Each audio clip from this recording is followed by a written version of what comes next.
Good afternoon. Michael Green here, West Coast British, and I'm not at the shop. I'm home. So, let's see how many of you guys can figure this out.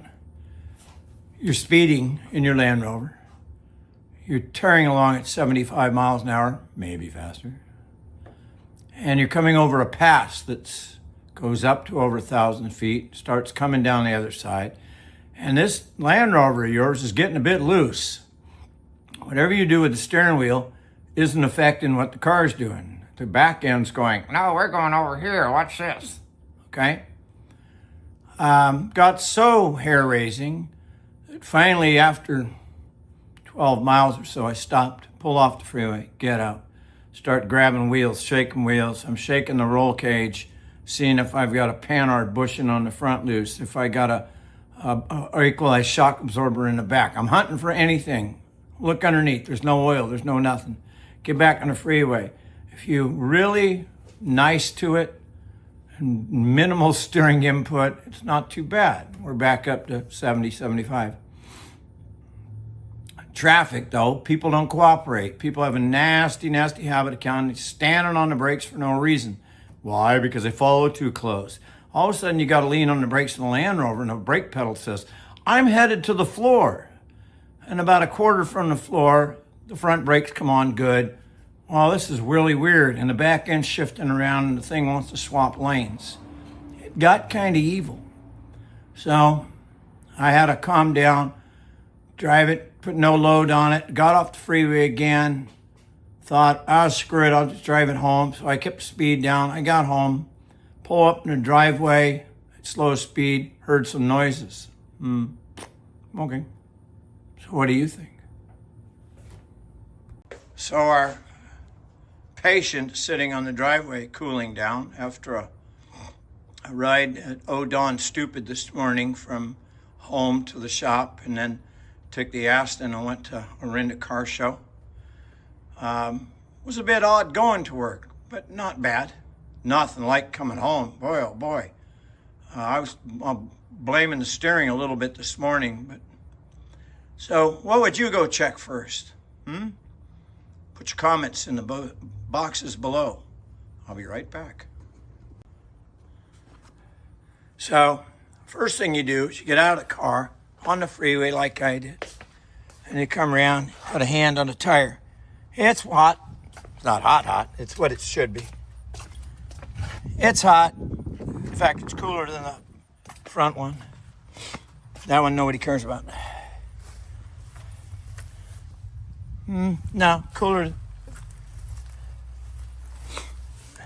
Fronts always have a little more heat. So, let me get the tire pressure gauge out. Okay? So we check the tire pressures in the back because this is where the movement is. Back and forth, can feel it in the butt, in the seat. You're forever correcting. Don't overcorrect when it starts doing this thing. When that back end starts doing a dance, you got trouble. And you overcorrect it one bit, and I guarantee you're going to be out in the bushes or you're going to be up on the door. You have to relax. Take your breath. Lift the pedals slowly. Don't slam on the brakes. Get off the throttle slowly, gingerly. No erratic movement. Slow down. Find out what's going on. I do this professionally. So what do you think it is? Come on, let's see those comments. I'm gonna pause this now. Tick tock, tick tock. Okay.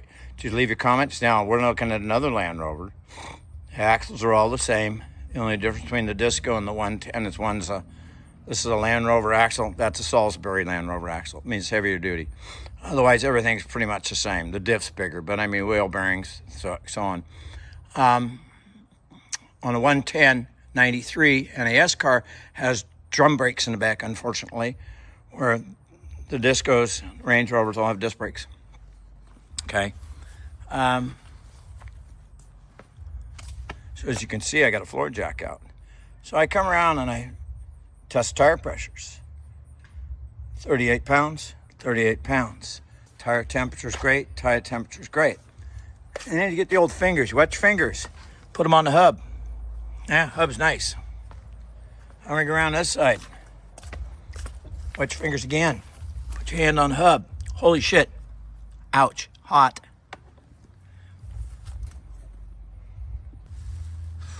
Okay, so you can see I got it jacked up with my handy dandy jack. You've got 2 fingers. Still hot, still hot, still hot.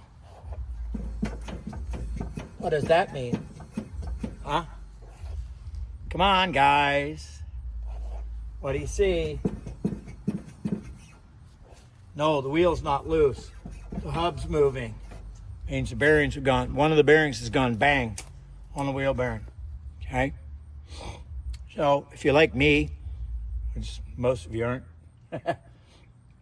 in my off-road kit in the back of the 110 is a set of wheel bearings, a hub seal, new nuts, lock tab, and even the thrust washer. I can rebuild all this on the side of the road. These cars, after a certain date, some bonehead put a boss on the axle shaft and a special seal in the spindle to stop the axle oil from lubing the wheel bearings. We do away with that immediately especially when we're putting air lockers in. We pull the shaft where that boss is. We just put it on a bench grinder, put a flat on it, polish it off, put it back in, and we lightly grease it with high temp disc brake grease, and then fill the diff and the 90 weight in the axle lubes the wheel bearings. So you never run out of lube on the wheel bearings. So it's eating the wheel bearing. So anyway, once I get it apart, which will be next week, we'll do a little show on it real quick for you, okay? So we'll see you next time. Bye-bye. Like, subscribe. Don't forget to tell your friends. So what do I see, Jen? And Todd, what do you see? All right? Yeah. Ate a wheel bearing. Bye. All right, post-road test. Stop here at 50's Roadhouse for a sandwich and a beer. And so far, so good. Dun, dun, dun, dun. All right, there we go. Beer time. What is it? Oh, beer 30? All right. Beer 30. Beer 30. All right. It's Sunday, and it's Land Rover Day again. Every day is Land Rover Day. And we're just going to get the hub off this Land Rover.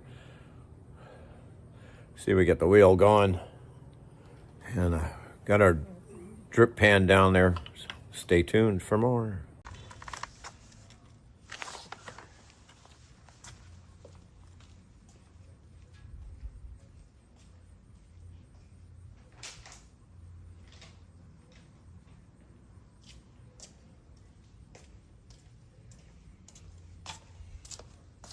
All right, we got a jack. We've got a axle stand under there. Take the brake drum off first. This way the rear brakes weren't working back because the hub was moving around and we kept pushing the shoes back in.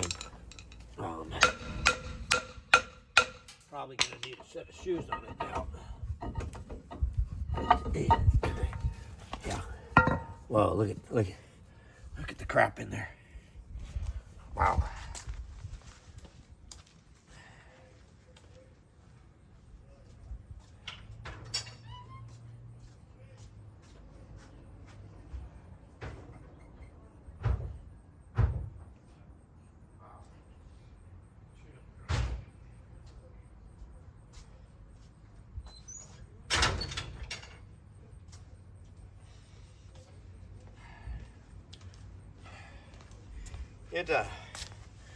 It chewed up the hub pretty good.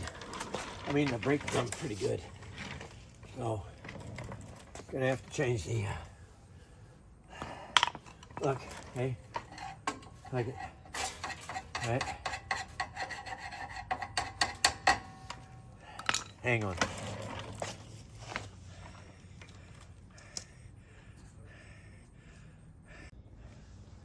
All right, well, we're not going to get this off anytime soon.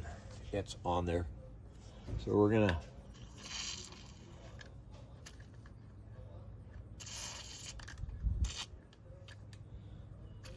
something's better than nothing.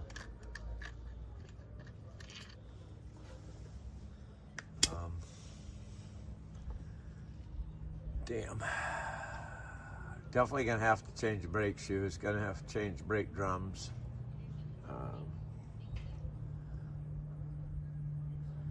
And we'll bring a puller tomorrow.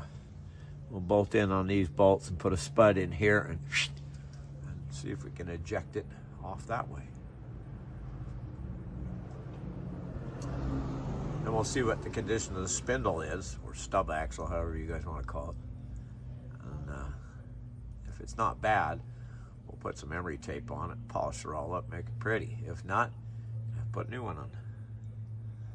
And then, once we get it in the shop, we'll do the other wheel. More later. I'm sometimes trickier than you guys think I am. 2 bars in between went like that. It's off. That was a bearing.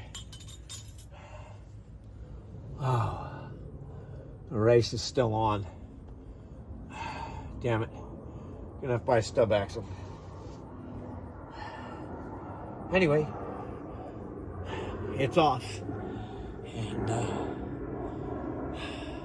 see what we can do with it later. This is junk. You'd have to get this off. So we have to get this off the car.